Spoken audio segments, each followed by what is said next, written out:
Welcome to episode number 7 of the Dad Geeks Weekly podcast. We're kind of coming down off of an unfortunate loss for the Browns today, but oh man, was it a long game. It was like really 5 hours.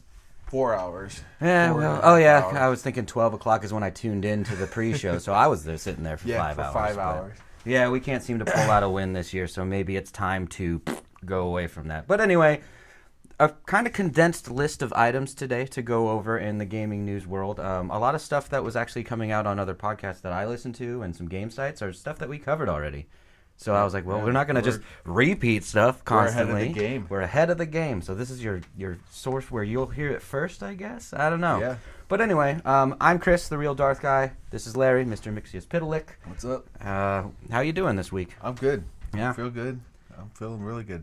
We had a little bit of a Call of Duty tournament not really a tournament last night. We just played some Blackout, and that was your first foray into it, right? First time in Blackout. I enjoyed it. I had a lot of fun playing it. It was laggy, but... You know, we had some problems yesterday, and I don't know if it was just based on my internet stuff around here, because, you know, all 3 PlayStations. I mean, I have fast internet, but probably has to do with the Call of Duty servers a little bit. But yeah, it was a little laggy last night.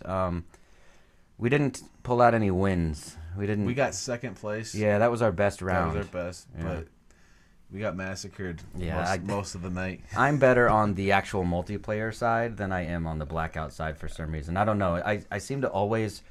I find shotguns everywhere. Literally everywhere. Are plentiful. And then, you know, I see someone off in the distance shooting me with a machine gun, and I'm like... I can't find a sniper. I don't know. A sniper rifle to save my life. Yeah. I've only found one single time, and that's it. So anyway, let's just jump right into some of the stuff that we want to cover.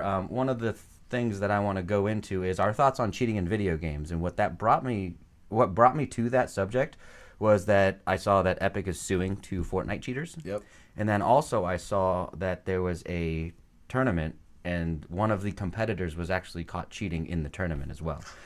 So obviously there's a little bit of cheating going on out there, and me personally, I hate it. I think it's cancer. It's terrible. I don't think anyone should ever be cheating in video games. It's more work. I feel you got to put in a lot of work to cheat in a video game. I guess on some PC games, like, all you have to do is install one of those little, like, aimbot programs or something like that. But I don't understand. Here's my problem. I don't understand why, if you're cheating at a video game, you would feel like that's fun. Because it's not like...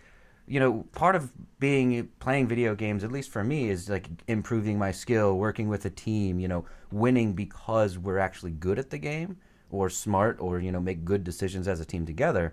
But if you're just cheating to win, how does that bring you up and you're like, yeah, I did really good. I feel great. I don't understand. There's some people, though, that will say, if you're not cheating, you're not trying. I guess I've heard that. Don't necessarily I don't subscribe to that. Love that idea. But, I mean, it's just, especially, okay, so the guy who was cheating, I want to, I'm having a mind blank again because that just happens to me randomly on streams, but whatever. He was in a tournament for, I believe it was Overwatch, and he was using an aimbot. And so, like, suspiciously, the refs are like, wait a minute, this looks kind of odd to me. Right. So they actually go over to his PC, and sure enough, there's an aimbot on there installed as he's in a tournament. Like, okay, if you're at home and you want to, like, troll some people and use an aimbot or something like that while you're online, okay, maybe you think it's funny or something. Right. But in a tournament setting, you're going to get caught.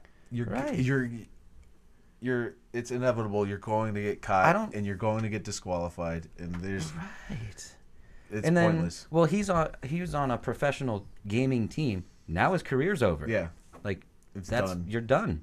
I mean, you can't come back from that like Tom Brady did. Right. Yeah. You're not going to.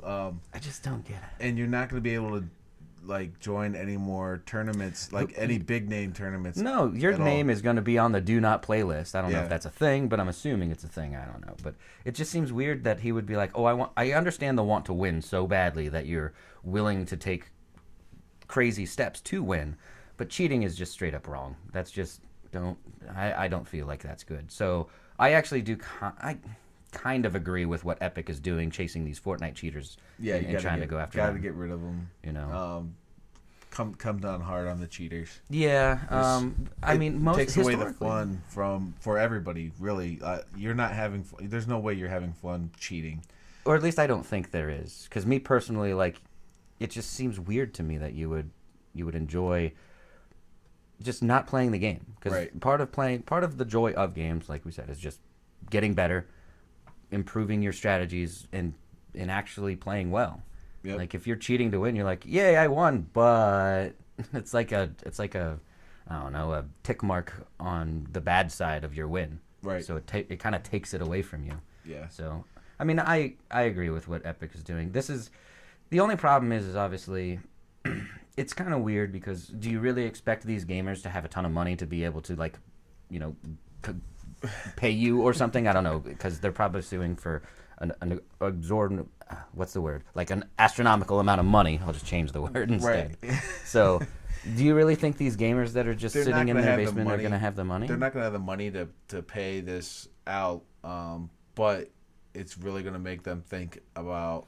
It's going to make other people think about it. And they're like, well, what if I get caught? I don't want to get sued, but, you know. I mean, an account ban is scary enough for me. Oh, yeah, I don't want it. Can you imagine just like every single purchase you've ever made on your PlayStation Network just gone in the wind, and you can never get it back? Yeah. That's crazy. Yeah, that scares me enough to not... I've got people trying to get me to do these hacks in like Grand Theft Auto where the money drops and stuff like that. I'm like, no, I kind of like having my PlayStation, like not be a brick. Right. Like, I don't want to get banned and then screwed over. I found out that Logan, my son, was actually glitching in a game before, and I knew that they were doing account bans for that, and I'm like, you better stop that now. Yep. I don't know. I don't think it'll be like they'll ban the parent account, but I'm just like, no, I don't even want to risk that. Right. Stuff. I don't want. I get on Peyton all the time. Like, you need to knock that crap off. Yeah. Like, eventually it might affect me, and if it's affecting me, it's really going to affect you. It's really going to affect you. Yeah, this shit rolls downhill, they say. Yeah. So let's move out of that because I mean, I could talk about how passionate I am against it all day. So interesting thing that I did see happen on the interwebs this week is Fallout 76 is getting some criticism for nukes in the game, which... From what I hear, I kind of want to get the game, but from what I hear, it's really hard to even get a nuke to begin with. Right. There's a lot of steps to actually obtain a nuke, and then it makes the game harder if you do nuke somebody. Right. It makes the well, that area gets radioactive, and you can't go in there. And it's kind of like if you ever played The Division, the contaminated zones. Yep. So it'll become a contaminated zone, and then the loot gets better and stuff like that in that area. But what the criticism was is that you could just like nuke other players, and so they're like, we don't want to have games like reliving like Hiroshima and stuff. And I'm like, damn, that's kind of going far. It's going really far. Like you're pulling. They're talking about Trump and they're like putting in like if people are willing to nuke people in video games, then they won't blink an eye if the president decides to nuke another. I'm like, what are you talking about? The craziest article. I like if these people really do exist out there that think because of a video game you're going to nuke another country. That's so weird to me. Like, I mean, it kind of comes down to the constant battle of why are they attacking video games so much? So, you know, if there's a movie out there, like there's been many movies. I think XXX had nukes in it, right? Yep. Or no, it was nerve gas or something. Sum of All Fears where they released a nuke, right? So, I mean, we talked about this in one of the first couple episodes of the weekly show where we're like, why are video games just held to such a different standard than all other media out there? And this is just, again, one of them where you're like, well, what about all the movies that come out where it's... Nobody complains about the movies. And you shouldn't complain about anything. It's art. It's art. It's an art form. just leave it go. Leave it be. Let us have the nukes if we want them in games. It's fine. It's okay. I think. I mean, for years they've been trying to link up the violence of human beings with the violence in video games, but it's not directly related. No, it's not. There was another thing I heard a little bit about. Violent kids tend to go towards violent video games, and I mean, that makes sense. Yeah, because your personal tastes, if you're a more violent person, you're going to attract or be attracted to the more violent video games. You can't blame the video game. Right. The video game's not necessarily making a violent person. The person's already got violent tendencies. They're going to be attracted to the violent movies and the violent. Why don't they go after the fact? What if a violent person reads a violent book? Right. They never go after stuff like that. No, it's kind of weird to me. Like video games always have this, like stigma to it. Yeah. Like if you play video games, you're no good. The video game brainwashes you somehow, right? Yeah. So, I guess video games are a very efficient messaging tool because apparently whatever the video game is telling you brainwashes you, and that's what you're gonna do. Yeah. Grand Theft Auto, like we talked about in the last episode when 3 came out. How many convenience stores I've robbed in the past? I know. And gotten away with it. Because you started doing it in Grand Theft Auto. Yeah. Well, you just drive down the railroad tracks and you get away from cops. Right. So yeah. It's easy. Or hide under a bridge or something. Whatever. They never find you. Nope. And then they just give up. They're like, well, he's gone forever. Yep. He doesn't exist anymore. It's so weird that video games just can't get out of that everyone wants to attack them. And I don't understand the reasoning behind it. Like, if you're going to attack media, you should probably classify all media in the same lump. Yep. Not separate one form of art versus another form of art. Because it's all the same. You got well, I remember back in the 90s, they were attacking Marilyn Manson for his music because of the kids listened to Marilyn Manson that shot up Columbine. Well, I guess if we really think about it, way back in the day, like rock and roll was considered to be terrible for people, right? Oh yeah. So now rock and roll, we don't even blink an eye for music anymore. So maybe eventually it'll change, and I think it most likely will, only because like our generation is starting to. Yeah. Our kids play video games and everything. So when there's more politicians our age, right, running the country, I think. Right, when they have a filibuster just by doing a Fortnite tournament or something. It's going to be more acceptable to be playing video games. Yeah, I think so as well. It's coming. Next 5-10 years, you'll start seeing. Right. Which, speaking of art and video games, there's actually, it started a long time ago, but a company is trying to sue video game makers because of tattoos in video games. So, like, LeBron James has tattoos, and the artist who did that tattoo thinks that they have creative rights to that tattoo that is on another person inside a video game now. I can see their argument, though. But here's the thing. Do they own a piece of you when they put their art on you? No, but they own the artwork. No, you do. You paid them to give you that artwork and put it on your body, so it's yours. Yes, they can stake claim to it and say, I did that piece, but by no means can they say, well, LeBron James is inside NBA 2K, so I want money because you put him in there and then you put the artwork that I put on him. What about in WWE 2K games, CM Punk has a Pepsi logo tattooed on him. That sucks. And does he really have a Pepsi tattoo? He's got a Pepsi logo, and he's got a Cobra G.I. Joe logo. And he really has a Pepsi tattoo? Yeah. I don't watch wrestling, so I'm very surprised. And they had to change on the game. They changed his tattoos. Really? They made it. I think they made it similar. That's weird. And only because it was a branded. So they did it for a branded logo like Pepsi, but they're not doing it for a creative piece like, we'll say, a dragon tattoo or something. I think if you're going to do it for the brands, you should do it for the person that created the art as well, because I know it's not trademarked or anything, but I don't think that should be allowed, I guess, or not allowed, but I don't think it should be valid to sue for that kind of a thing.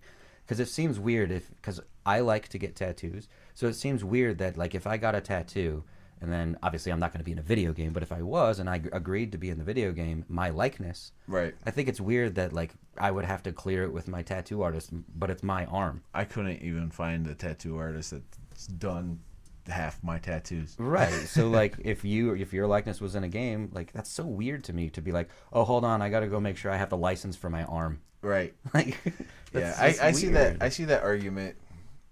But it feels odd. I don't know. I mean, obviously, I understand the artist being like, "Well, I did that, so do I have any room to get money?" If I can get money, I'm gonna try to. If I have any leg to stand on to get some extra money, I might try to get some. You might try. Money. And so the place that is suing is Solid Oak claims. Solid Oak. It's just Solid Oak artists, but Solid Oak claims that its copyrighted works were being featured in NBA 2K16 and other games without its consent, and asked for $800,000 in damages and $1.1 million so that they could use them perpetually. What? So they want $800,000 for 2016 up to now for damages, and then they want $1.1 million for them to be able to continually use those pieces of artwork in their video games. That's a lot of money for a tattoo, right? That's crazy. That's crazy so money. Are they saying, because damages are things like, the way I view damages, which of course the legal system doesn't view it the way I do, but if I'm looking at $800,000 in damages, I'm like, so you're saying between the year 2016 and now, you would have made $800,000 off that person's tattoo if they weren't in the game? Right. That's not right. No, it's not right. Here, we'll give you $80 or something, like whatever I don't know, do tattoos depreciate? I don't know. Well, when your skin starts sagging, it starts to fade and everything, because obviously all tattoos fade. Yeah. That's a crazy amount. You're walking a fine line though, because tattoos are so socially acceptable now that everyone got them. Like, well, not everybody, but you know. Yeah. I remember when Dennis Rodman was like, holy crap, look at all the tattoos that guy has. Right. And now it's like try to find an NBA player with no tattoos. Right. Yeah, or any sports, really. Yeah, they've all got tattoos everywhere. So if this company gets awarded, if they win, that's going to open a lot of doors. And that's going to be kind of crazy. There's so many tattoo artists out there that did many different. I want $800,000. So they're like, everyone sue. The companies that do these big name sports figures, or the people, they're probably pretty high up in the tattoo. Like, everybody knows who did the artwork. Right. You would think that if you're tattooing LeBron James, he's not just going to like a North Canton tattoo shop. La Rocks in right. Actually, he might, because he's from this area. So who knows, right? Excuse me. But it's weird to me because of the way I view tattoos is, yes, thank you, artist, you did that, but I paid you to do that, so now it's mine. And it's definitely on my body, so it's like they don't have any claim to it whatsoever anymore. But they also take a picture of it and use it as their advertising. Yeah, but that's the agreement that I enter into with them, saying, okay, well, it's on me, and like, you don't have to pay a yearly license fee to walk around with the thing. Wouldn't that be weird if that's how tattoos worked? You had to license the thing every year, and like it's just a monthly subscription. Yeah. I don't have the money to pay for this. I don't want to pay the subscription fees anymore, so you could just have my hand. I don't know, but hopefully, I'm hoping they don't win just because of the doors that it'll open, and then what we'll have is games we'll just keep using LeBron James because that's what I started with. They'll put LeBron James in with no tattoos, or like tattoos that are fake. That some other artist will change it. I could see that happening first. Yeah. I think that has happened a couple times in games, like small publishers. If someone comes after them, they're just like, "We'll just change it." Right. Whatever. I could see that happen. They'll probably just if they were to win, they'd settle the $800,000 because $800,000 to. But they're not going to pay that 1.1. No, they're not going to pay that. No, we're going to change it. Yeah, we'll just change the tattoo. Right. I think that's probably what could happen. I don't really want them to win though.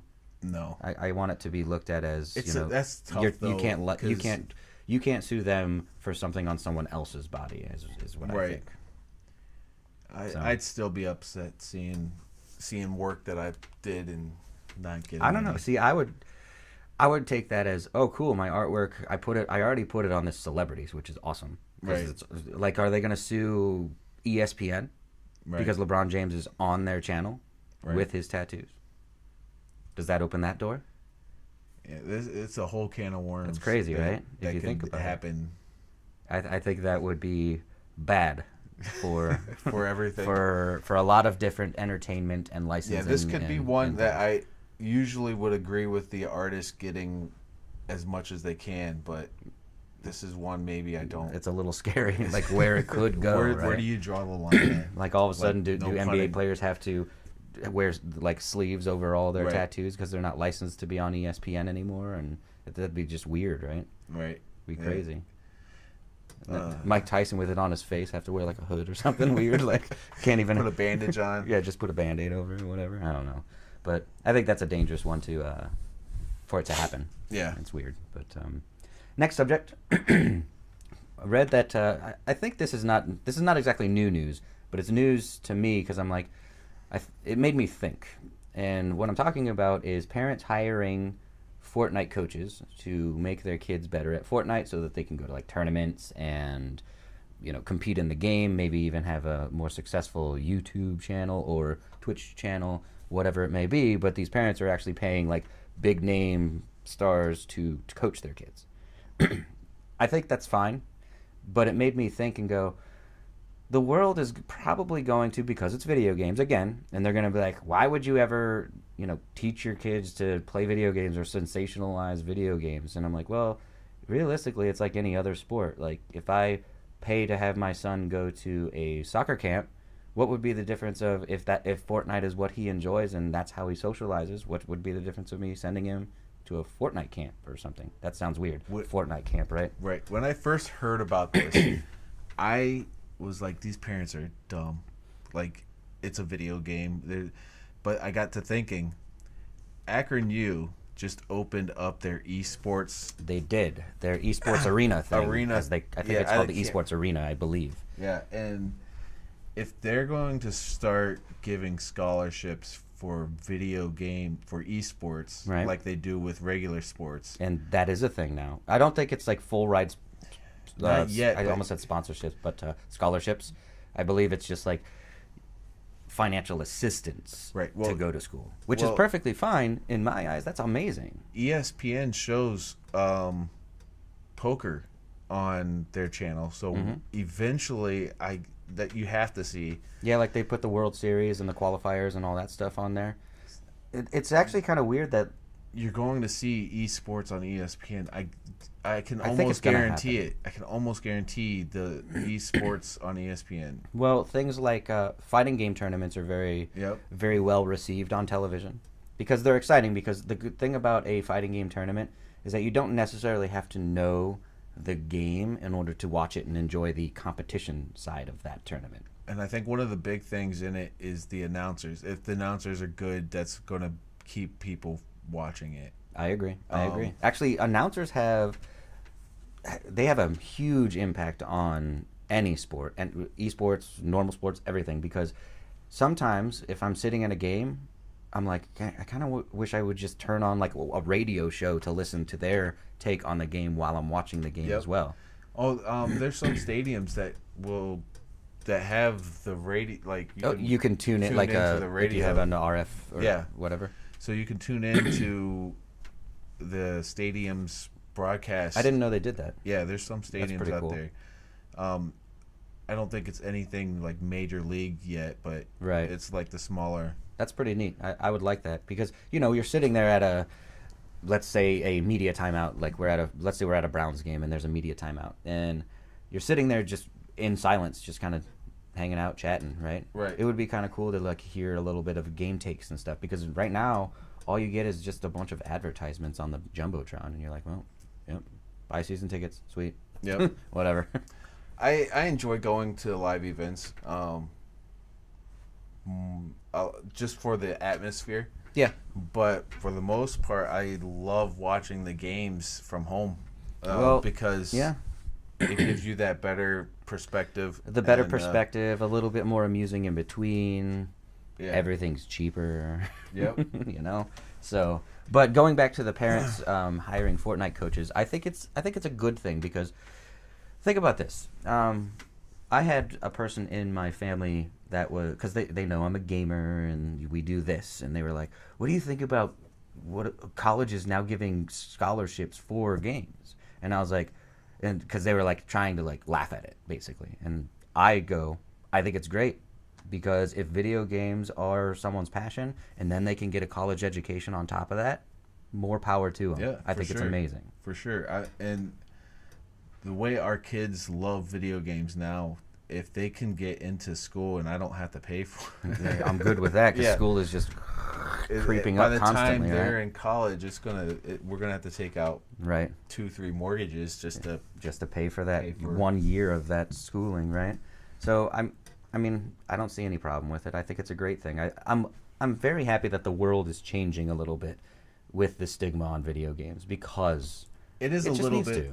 But like we said earlier, the politicians and stuff. Oh yeah, it's still the generation before us is still kind of not really accepting of the video game culture, I guess we would say. Yep. So, but we're definitely getting older every day. So eventually we'll be the ones running our generation is going to run it, right? You know. Not quite old enough. I'm just old enough to run for president now. Okay. So okay.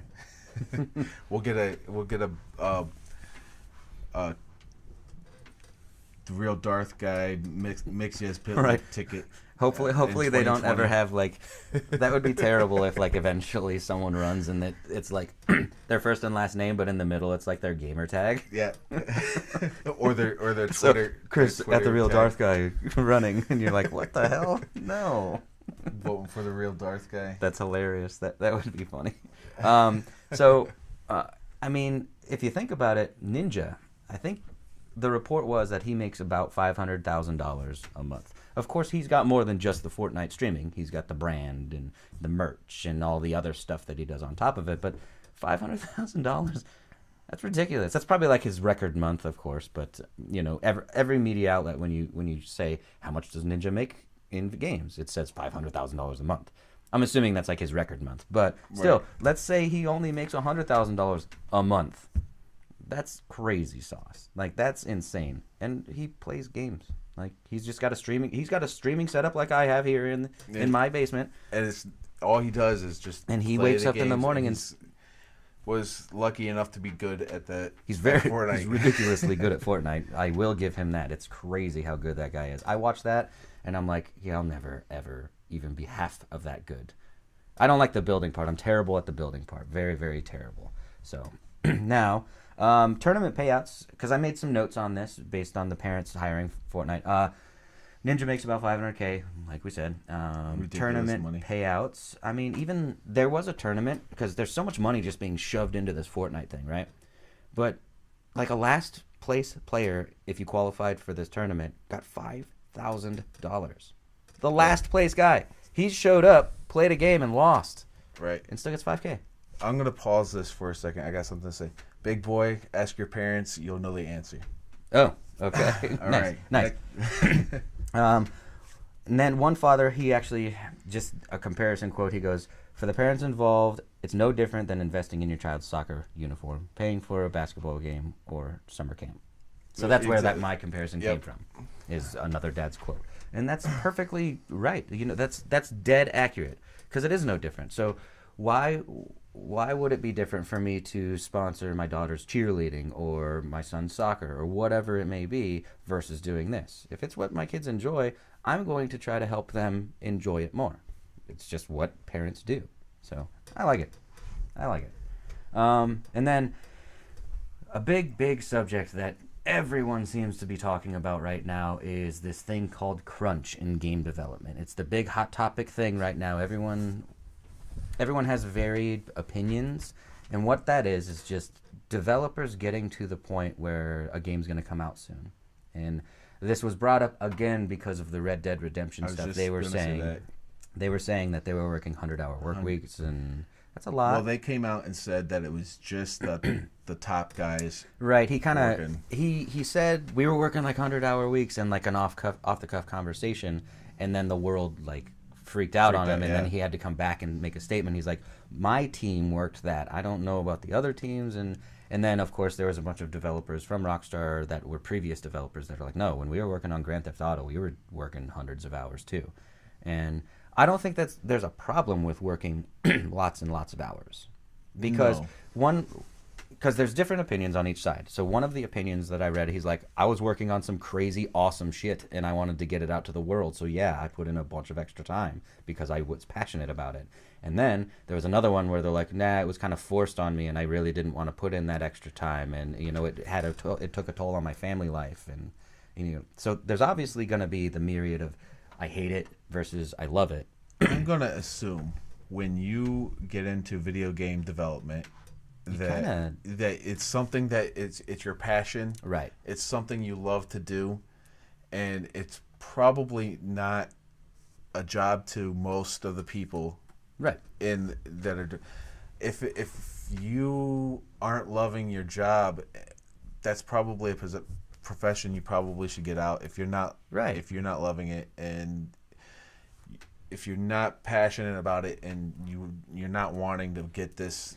If your company, if your company is like, it's crunch time, we gotta put in a bunch of extra hours, and that's not really your cup of tea, maybe I go work for a smaller development studio that's not making these big giant blockbuster games. Right. And, you change your position, because I compare it directly to any job out there. So let's say you're a waiter at a restaurant, and you love your job, so you work double shifts sometimes just to pick up extra money and whatever. But the reason you do it is because you love it.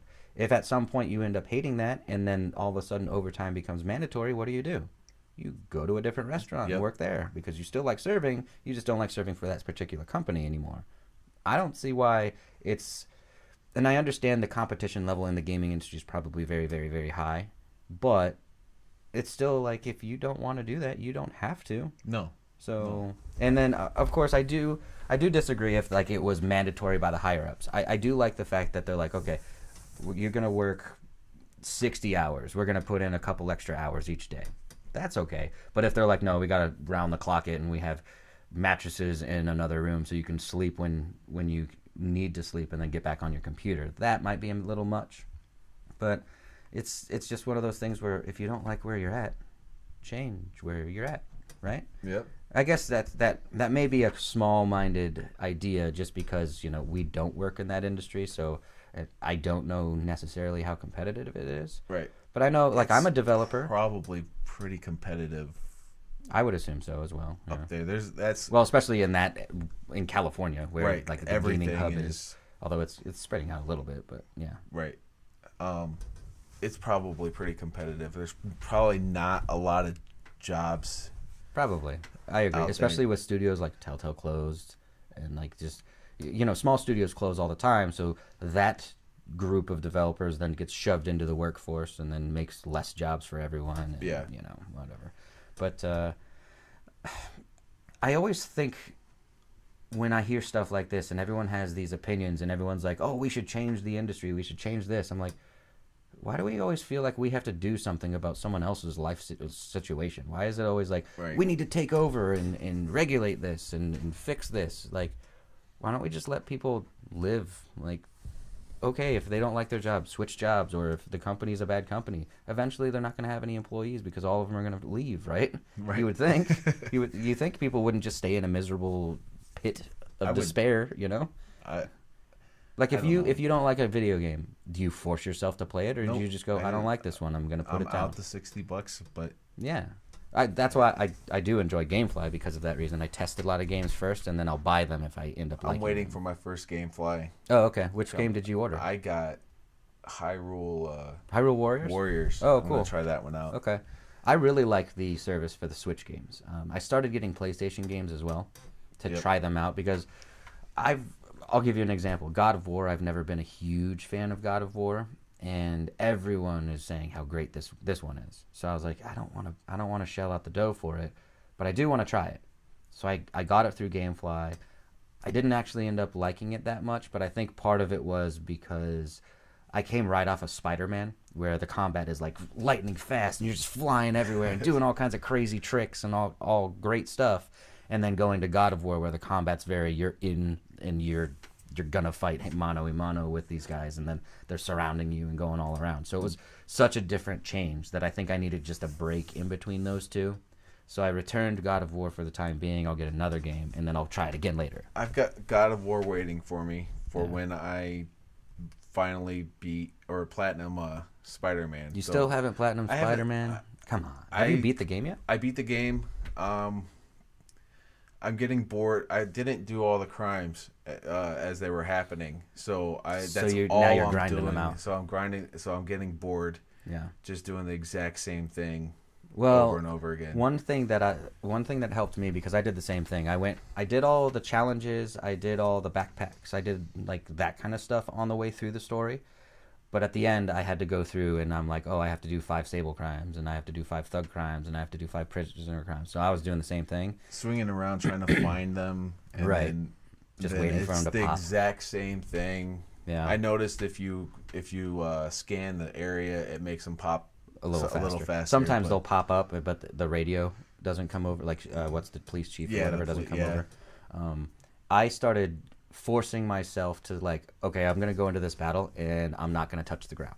Or I'm going to go into this battle, and every single enemy, I'm going to stick to a wall or a car or something. Right. Or I'm like, I'm going to use specifically this gadget, and that's it. Just to I'm always trying to do the extra things in each fight. Yeah. That's fun. Make sure I get... And I get mad when I get, like, I need, like, one more stick someone one to more the wall. stick a wall, and you're like... And I've got, like, one guy left, and I go to stick him, and he dies before. I'm like... And you're like, man, I was so close. Yeah. I really liked the bases.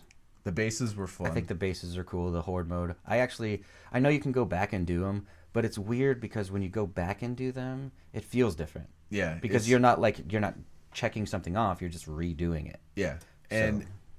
considering if you beat in the game mode, technically, although if you beat the story mode, technically all those guys should be arrested and and put in jail, but it's over. right. But they're still doing their thing.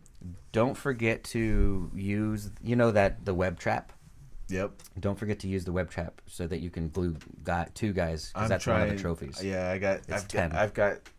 I've got a handful of them. I'm not sure. I'm not there yet because I haven't gotten it. But when I read that trophy, I was like, I wish I would have known that, because I could have just been using the trap all the time. The entire time. Right. So all I did is I just went around, and every single battle, I was just like, nope, that didn't work.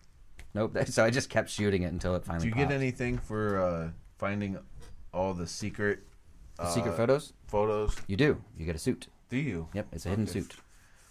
I'll keep doing it then, because I'm feeling like I don't feel like finding. Well, you have the suit that you can. It will show me where it's at, but I get once I beat the story, I get bored with the game. Well, see, that's what good news for you is, because if you did beat the story, you can start a new game plus and start over again, and then you can complete those things as you're doing it. Now, obviously, you have to actually, like, some of the trophies are do all the bases, do all of the fights, do all of this, do all of that. Right. So you have to finish it in the same game that you're in now.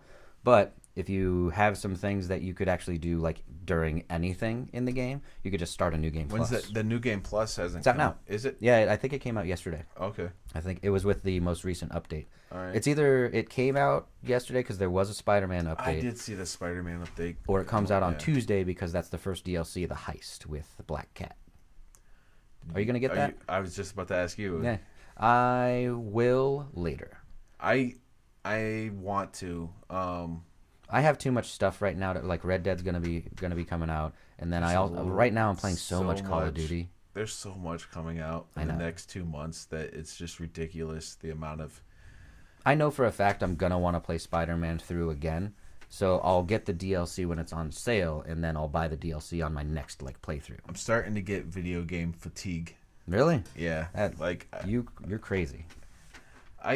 I do as well. I know what you're talking about. There are some times where I'm like, I really want to play a game, but I kind of don't. I just want to sit and watch a movie. There's been lately I've been like, I'm gonna finish this Spider-Man up. YouTube comes on, and I'm like, I'll just sit here and watch YouTube. Well, you know what did help is I streamed pretty much my whole entire Spider-Man experience, so that kind of helped me right push forward to be able to get it done. because I had one viewer that was tuning in on a regular basis talking to me about it. So I kind of, it pushed me to be like, well, I don't want to leave that guy high and dry, so I'll get on and we'll finish this. And he actually got to watch me do the platinum and do the whole last thing. And I saved the very best thing for last. I saved the perch atop Avengers Tower. So when I was on the top of Avengers Tower, that trophy popped, and then the platinum popped after that. That's a cool one to save for last. Yeah. I unfortunately I don't platinum. I can't even. You got this. I believe in you. Platinum. Aluminum. Getting all the trophies. There you go. Switch it up. That's what I do. To me, is if it's easy enough, I'll do it. So you're a lazy platinum player. I don't. Oh, hence your Telltale Games platinums. Yep. Never mind. It doesn't. I already really, knew that. It doesn't really. I don't have to do that. It's not something to me that I have to do. So I just, if I feel like it, I might try. But as I'm one thing, as soon as I get to Spider-Man Platinum, which it's going to happen. It's going to happen. Are you sure? Positive. I think I'm going to go back to Grand Theft Auto 5 and Platinum that one. I won't be going back to Grand Theft Auto 5 because I think I could platinum that one. You think you can? Yeah. See, I wish there was. I like platinuming games that there's only single player achievements. So, like Spider-Man's perfect for me because it's only single player stuff. I don't have to go and reach level 50 in multiplayer because what if I hate the multiplayer and then I'm locked out of my platinum? That happened to me. That happened to me in Assassin's Creed Black Flag. You had to reach max level and do all kinds of other things. You had to like kill people in certain ways in multiplayer, and I'm like, see. The problem with multiplayer is you don't get to set up situations like you do in single-player games. Right. Like if I'm... It could take forever. Far Cry has some of the multiplayer. Yeah, we knocked all the multiplayer out together because we got you the platinum on that one, right? Pretty close to when I got it. I got to get some of the single-player stuff like the fishing rods and stuff. Okay. So we got you all the. I've got all the multiplayer stuff. Yeah. Right. See, that one, the worst for me was where you had to play all the official maps, but like you didn't always get to pick one of them. Right. So you just had to keep playing and playing and playing until it finally happened, and that was probably the worst. Yeah. I love platinuming games, and it started with Ghost Recon Wildlands. Ghost Recon Wildlands was actually my first platinum ever, and I don't know. It's the open world games where I can kind of like. There's some puzzles in there because Ghost Recon Wildlands actually it's on my YouTube channel because it was one of the harder ones. It was like a puzzle to figure out how to make this happen in a unique way versus some people would just load enemies into a car and blow them all up because it was blow up 10 enemies with one remote mine. Yeah. Or one proximity mine, sorry. So there was a puzzle on how to make it happen because I wanted to make it happen in kind of a more organic way. Right. So what I did is I went to this one area where I knew that I can lure them all into like this kind of closed off spot, and then I flashbanged them, and then threw the proximity mine in there, and then ran out and shot it. Nice. So that's how I got it. Nice. But it was fun because it was like a puzzle, just this little challenge thing that was different than like normal challenges, like the Spider-Man challenge guy. I'm not really a fan of, especially chase the drone around and go through the bubbles. I'm not a fan of that one. I didn't like that one, and I thought the pigeons, chasing the pigeons was just you know how many times I was like, I'm like right on top of this thing. Why isn't because it waits to pop for a certain amount of time. You're chasing it, and I'm like, I can touch it. Like, just grab grab the damn thing, and you can't push the buttons. Yeah, you got to wait until eventually it finally says, okay, now you can. Whatever. But I didn't like that one either. Basically, I didn't like the ones where it was just chase shit around. I really liked the stealth challenges, though. Those are my favorite. Yeah, where you're trying to like ones. Yeah. There's one of them that I'm like, I cannot get the gold. Really? Yeah. Which one is it? Do you know the location? I don't remember the location. Okay. Use the traps.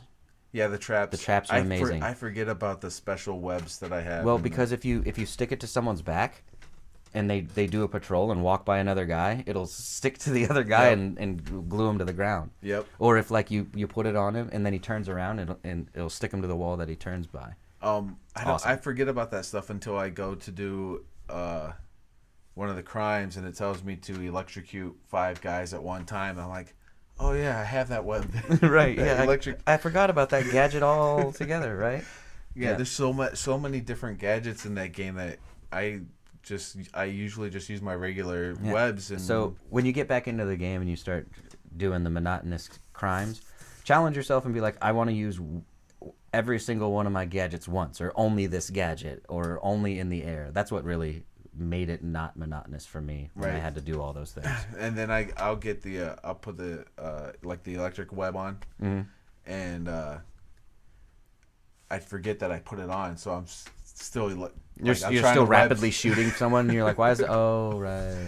So, yeah, or you run out of webs, and you're like, now what do I do? That right, sucks. Yeah. But did you beat the game? I beat the game. Okay, so the last suit obviously gives you the quick recharge of all your gadgets, so you can pop that and use that for a little bit of extra fun. See, this is why I don't like RPGs. Mm-hmm. It's because you got to constantly go through and change what you like your setup, your loadout, I guess you could call it. And so I'm not a huge. I like the Division. Oh, I can't wait to Division 2. That one was fun. That one was all right. I didn't mind going through and changing up that one. But if you go to like the Final Fantasy type stuff, where you gotta combine, Monster Hunter. Monster Hunter. You and I tried because Josh, our buddy Josh, loves Monster Hunter, and we tried. We both bought it. You got hurt worse on that one than I did. I did, because I buy everything digitally. Buy everything digital, and I bought that one. Yeah, you bought that on disc. On disc, so I actually made $5 because I bought it pretty cheap, and then I took it to GameStop. I'm like, okay, there you go. Yeah, I got burned on that one because I still have it. Yep, I used that to buy Far Cry 5. That's actually one of that specific situation is half the reason I joined GameFly. Because I was like, I don't want to get burned like that again. I want to test these games before. So luckily, like if it's obviously if it's a game that I really want, I'm just gonna buy it. Right. Like Spider-Man, I just bought. Like, right. I know I'm gonna like that game. But God of War, since I didn't like any of the previous ones and I was a little worried, I wanted to test it. I thought for sure you'd like God of War. I know the earlier ones are just button mashers. Right. This one is good on the way that you strategize your combat.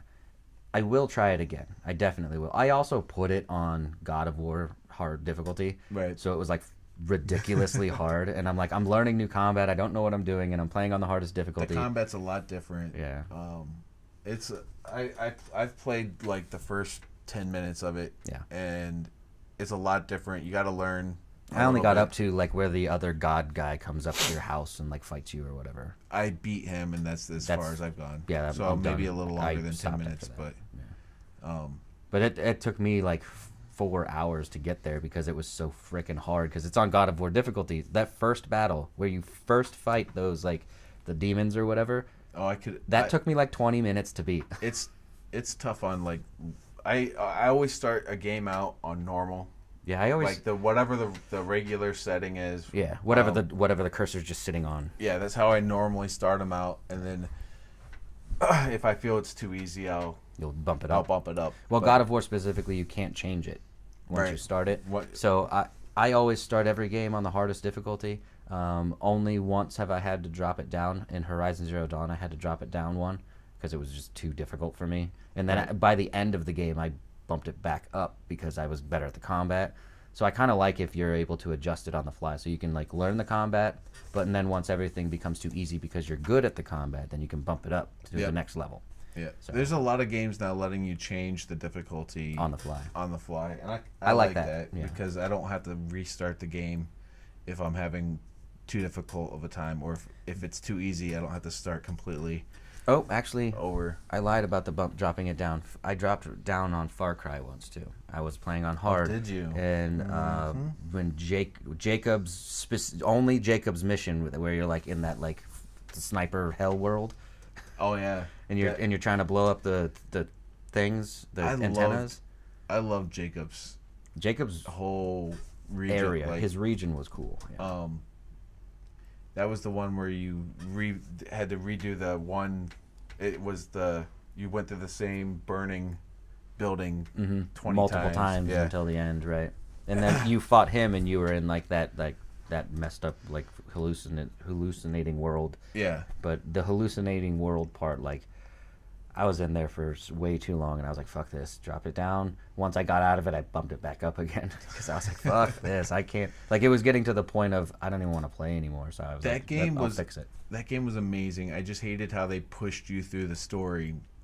They really did. Like, I want to. You could accidentally just get to the main boss in every place by doing side missions. You didn't even have to really do main story stuff. You could just go right through. And in that game, if you do get to the boss, you could miss some missions. Like, some missions just auto clear themselves because you did something else that mission was hinging on or whatever. Right. So it was very weird. I didn't like how they pushed you through. Have you? You didn't get any of the DLC though, did you? No. Remember, I almost bought it, and then you had it, and I was disappointed in the DLC. I really wanted. I'm glad it had Far Cry 3 because that so far has been fun. I almost bought that just because Far Cry 3 was $30 to buy the just by itself, and I believe the season pass for Far Cry was $40. So for an extra $10, you got the rest of the stuff. But another game came out, and I started playing that instead, and I can't remember what game that was. Or did I buy Horizon? It might have been. You were doing Horizon before. Was that before Far Cry? I'm pretty sure. Yeah. Okay. I can't remember. Something else came out. You were playing Horizon, and then we started playing Far Cry a lot.